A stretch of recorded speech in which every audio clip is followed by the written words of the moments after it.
Сәлем достар, бүгін өте дәмді карамельсіз сникерс пирогын дайындайтын боламыз. Алдымен тестасына сармай, оның үстіне қант ұнтағын және де рахат фирмасының какаосын қосасыздар. Қамыр қопсытқыш, яғни разрыхлитель қосасыздар және де електен өткізілген ұнымызды қосамыз. Барлығын жақсылап араластырамыз. Бізде осындай песочный тесто шығады. Оның үстіне бір ас қасық қаймақ және де бір жұмыртқамызды қосып, жұмсақ қамыр илеп аламыз.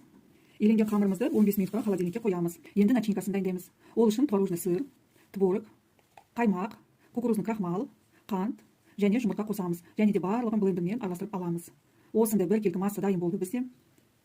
Енді холодильникке салып қойған қамырымызды алып кольцоға орналастыратын боламыз. Тестаны орналастырып бортиктарын шығарып аламыз. Енді бетіне начинкасын құямыз. Қызып тұрған пешке 30-35 минуттың көлемінде пісіріп аламыз. Суығаннан кейін бетіне глазурын дайындайтын боламыз. Ол үшін Қазақстан шоколадты микроволновкаға немесе водяной баняда ерітіп аласыздар. Оның үстіне сливки қосамыз және арахис қосамыз. Арахис шоколадтың ішіне жұмсаратын болады.